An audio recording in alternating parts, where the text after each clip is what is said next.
Yo, Bakayalo Kono Yalo, et oui, on se retrouve pour une petite review de l'épisode 1, saison 2 de Oshinoko, les amis. Mais avant de commencer la vidéo, instant auto-promo, bien évidemment, mon manga Wolfus, disponible légalement et gratuitement sur Manga Draft. Je te mets le lien en description, comme ça tu pourras cliquer dessus, aller regarder directement mon manga Wolfus, et après tu me fais un petit retour en commentaire. Donc c'est disponible légalement et gratuitement sur Manga Draft. Mais on arrive sur voir anime et on regarde illégalement Oshinoko, épisode 1, saison 2. Je te mets le lien également en description pour que tu puisses le regarder. Et mon avis par rapport à cet épisode, c'était plutôt ennuyant. On dort en fait. Il se passe pas grand chose. Et le problème dans Oshinoko, je trouve, en tout cas dans cette saison 2 qui commence, c'est qu'il n'y a pas vraiment de tension en fait. En fait, personne ne sait que Aqua, c'est le fils de Ai. Du coup, il n'y a personne qui lui en veut. Donc du coup, il n'y a pas de danger imminent. Du coup, il n'y a pas de tension. Donc en fait, on assiste, bon c'est un slice of life, à la vie d'Aqua au sein de l'entreprise japonaise des théâtres ou des ciné, je ne sais plus quoi. Bon, on voit son ascension dans ce monde et on découvre en même temps ce monde qui est particulier. Et il y a déjà son équipe, donc on voit qu'il se crée des liens avec les autres. Et que bon voilà, ils interprètent leur rôle. C'est intéressant de voir que lui, par rapport aux autres, il n'est pas motivé, ça n'a jamais été son délire. On s'en rappelle qu'avant, c'était un médecin, il n'a jamais eu cette vocation de devenir acteur. Et il arrive là-bas et il se dit, moi en fait ça me fait chier. Et tu vois les autres qui sont super motivés et tout.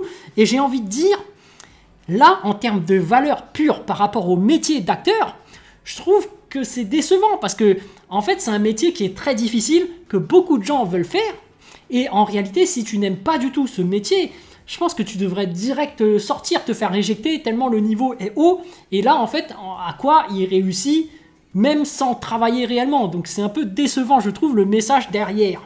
Mais, parce que voilà, lui, il essaye de gravir les échelons en ayant des intentions hostiles finalement.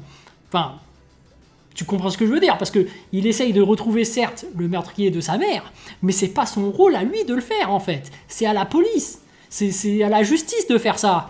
Et même ils ont attrapé plus ou moins le mec qui avait qui avait planté sa mère, Ai.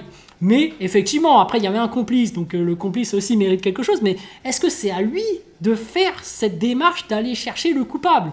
En fait, il faudrait mieux que tu vives ta vie et que tu fasses ce que tu aimes faire en fait.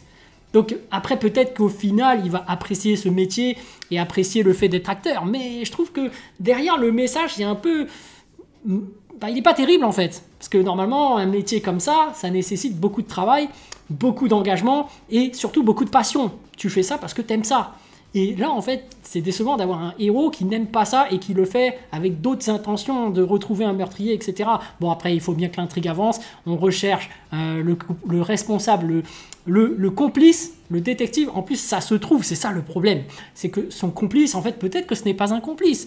Peut-être que, en fait, finalement, le criminel, c'est celui qui a vraiment planté Ai. Donc... moi je l'ai dit, en fait tu recherches encore des choses alors que l'affaire est plus ou moins résolue. Mais bref, c'est intéressant aussi de voir du coup le milieu, comment ça se passe. Tu vois que Akane, je crois, ce qu'elle s'appelle comme ça, a des difficultés par rapport à son rôle parce que justement son rôle n'est pas mis en avant. Et on sait qu'au cinéma, quand tu as une adaptation manga, parce que c'est ça qu'ils sont en train de faire, tu as tous les personnages qui ne sont pas mis en avant. Et en plus le producteur te précise pourquoi. C'est parce que tu n'as pas le temps en fait. Là, ils font une pièce théâtrale de 3 heures pour faire tout ce qui est raconté dans ce manga. Tu n'as pas le temps de développer toute l'intrigue, tous les personnages. Il faut que tu ailles précisément au but principal.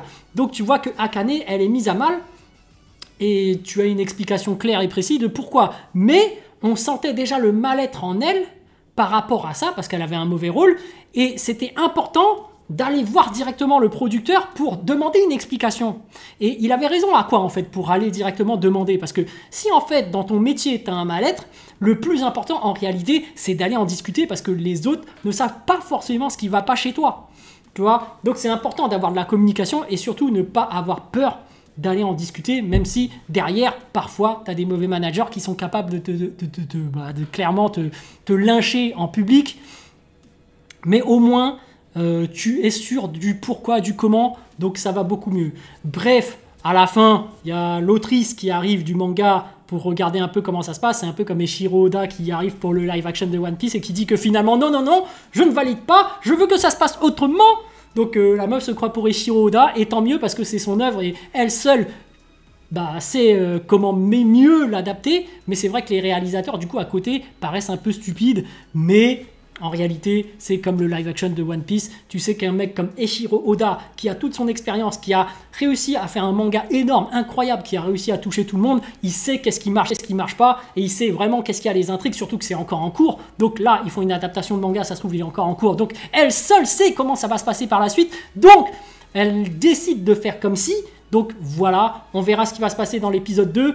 Mais pour moi, je trouvais que c'était un peu soporifique dans le sens où il n'y a pas de réelle tension, il n'y a pas de réelle menace sur Aqua ou même sur sa sœur. Donc ça, je trouve ça décevant.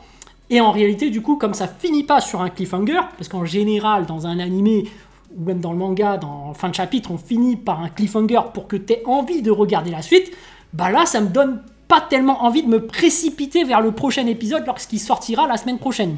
C'est pour ça que je peux nommer ça comme un anime toilette pour l'instant. C'est-à-dire que c'est un animé que tu regardes quand tu as le temps, quand tu n'as rien à faire, du coup tu le regardes. Donc là je suis tombé dessus par hasard, mais voilà, je trouve que c'était pas si ouf que ça. On dort un peu.